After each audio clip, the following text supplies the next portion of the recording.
आम्ही एक नाटक केलं होतं, अर्धविरामाच्या आधीची काही टिंब नावाचं एक प्रायोगिक नाटक होतं. अर्धविरामाच्या आधीची काही अर्धविरामाच्या आधीची काही टिंब नावाचं एक नाटक होतं आणि 3 यंग मुलांचं असं ते नाटक होतं आणि त्यावेळेला आम्हाला नाट्यगौरवसाठी एक लेखनाचं नॉमिनेशन मिळालं. वा म्हणजे मी त्यात अभिनय करत होतो, माझा मित्र सूरज पारसनीस, सक्षम कुलकर्णी, आम्ही ती 3 मुलं होतो आणि लेखनाचं विनीता पिंपळखरेंनी ते नाटक लिहिलं होतं आणि आम्ही ते लेखनाचं नॉमिनेशन मिळालं ह्याच्यावर इतके खुश होतो.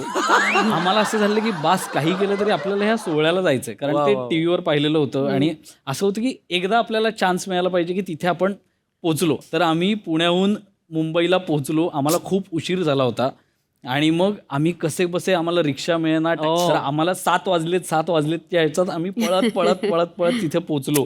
तेव्हा कळलं की अजून चालू व्हायचं आहे. तेव्हा आम्ही पोचलो की अरे कॅटेगरी यायची. मग आम्ही थांबलो. आम्हाला बक्षीस काही मिळालं नाही, पण ती आठवण होती की आम्ही ते लाईव्ह पहिल्यांदा झी नाट्यगौरव असं मैदानात पाहिलं होतं आणि ती आठवण इतकी अशी अजूनही, म्हणजे जेव्हा मला असं विचारलं की ह्या नाट्यगौरवचं अँकरिंग करशील आणि संकर्षणही सोबत आहे, तर मला इतकं भारी वाटलं की हा जो एक प्रवास झाला आणि मध्ये मला प्रायोगिक नाटकांसाठी नॉमिनेशन्स पण 2-3दा मिळाली. तर पुरस्कार मिळाला नाही, कधीतरी मिळेल, पण हे खूप भारी आठवण